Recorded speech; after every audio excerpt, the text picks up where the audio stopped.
Selamat berjumpa di Pitutur Channel, saudara-saudaraku. Kali ini Pitutur Channel mau membicarakan tentang Hari Raya. Biasanya setiap Hari Raya itu selalu mengingat masa yang dulu atau bersifat historis. Tetapi untuk Hari Raya orang Yahudi itu unik, saudara-saudara. Mereka merayakan hari raya itu bersifat historis, bersifat masa lalu, tetapi juga bersifat profetik untuk masa yang akan datang. Ada 7 hari raya orang Yahudi. 1 sampai 4 itu membicarakan masa lalu sejarah dan profetik, tapi itu sudah terjadi. Jadi kalau sekarang 1 sampai 4 hari rayanya tidak lagi bersifat profetik karena sudah digenapi. Nah, contohnya saudara-saudara. Yang pertama adalah hari raya Paskah.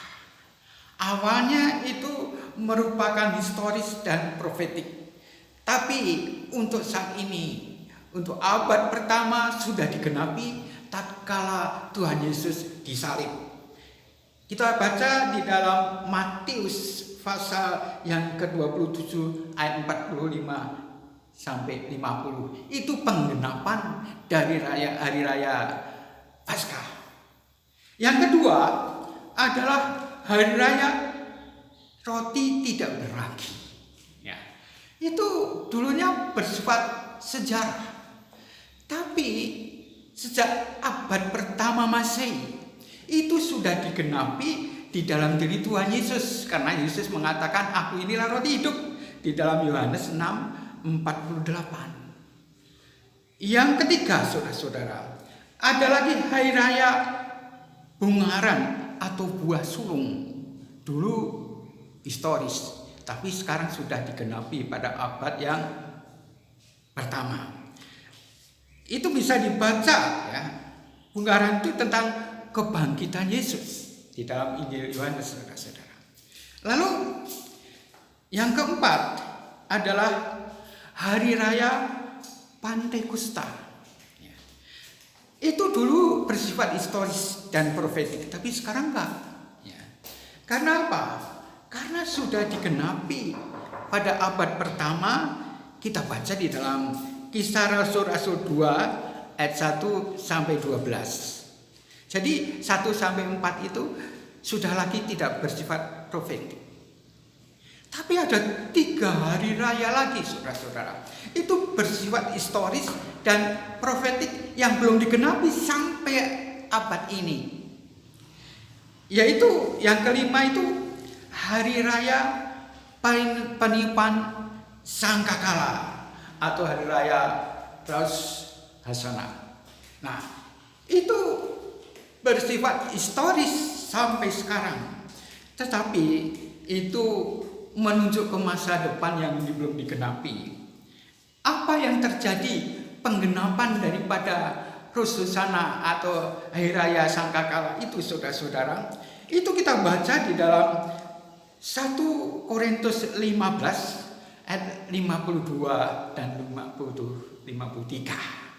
Di situ pada waktu itu Tuhan Yesus datang hanya dalam sekejap mata, sebentar sekali. Tetapi Yesus mau mengubah tubuh orang Kristen yang sudah meninggal, yang dibangkitkan menjadi tubuh yang baru. Kejadiannya sekejap, saudara-saudara. Maka peristiwa kedatangan Tuhan Yesus itu sering disebut pengangkatan karena Yesus diangkat. Karena manusia yang bangkit diangkat. Tetapi juga disebut rapture karena waktunya singkat dan itu mendatangkan sukacita. Itu juga disebut orang kata gathering karena berkumpulnya orang-orang beriman yang sudah dibangkitkan dan sudah diubah bersama-sama dengan Yesus. Luar biasa. Itulah penggenapan suatu saat Yesus datang kedua kali akan mengangkat kita, mengumpulkan kita bersama-sama Dia. Apa yang terjadi? Hari raya yang ke-6. Hari raya yang ke-6 itu disebut hari raya perdamaian atau dikatakan Yom Kippur. Saudara-saudara, pada waktu hari pengangkatan itu sebagai awal pemerintahan antikris. Nah, untuk mengakhiri pemerintahan antikris, Tuhan Yesus bersama dengan orang kudusnya, itu adalah orang-orang yang percaya yang sudah dibangkitkan itu turun kembali. Itu dirayakan oleh orang Yahudi di dalam hari raya Yom Kippur untuk mengakhiri pemerintahan antikris.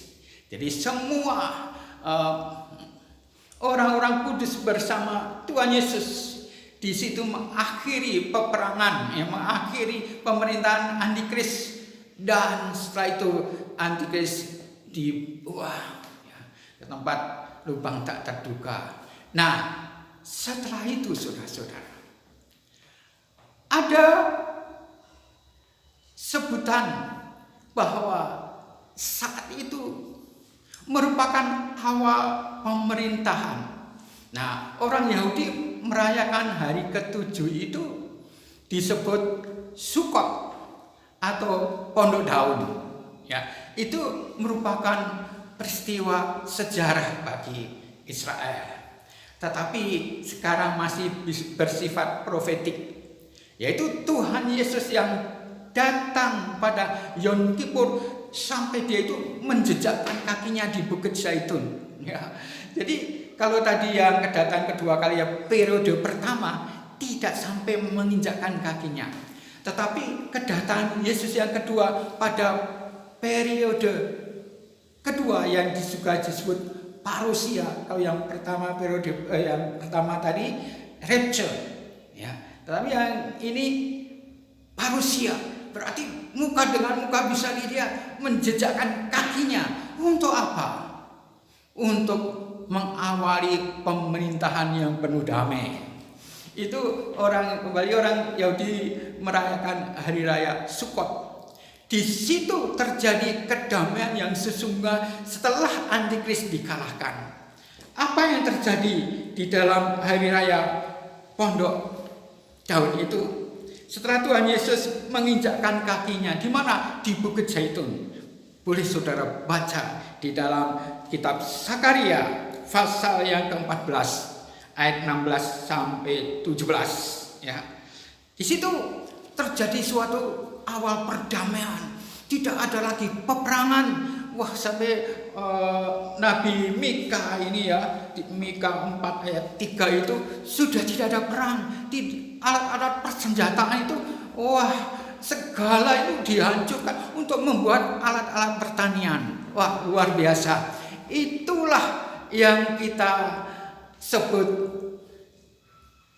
zaman milenium atau kerajaan 1000 tahun. Di situ Tuhan Yesus sebagai raja di atas segala raja.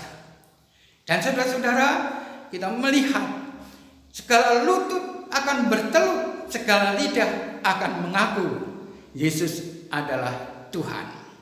Berbahagialah kita yang akan berada di zaman milenium. Kita tidak mengalami lagi ketidakadilan, tapi pemerintahan Kristus membawa kedamaian yang sungguh-sungguh. Itulah saudara-saudara, Pitutur Channel mengutarakan sedikit tentang hari raya. Kiranya ini menjadi bermanfaat bagi saudara, meskipun mungkin banyak ya pertanyaan kami tidak sempat menjawab karena terbatasnya waktu. Sampai bertemu kembali di lain kesempatan.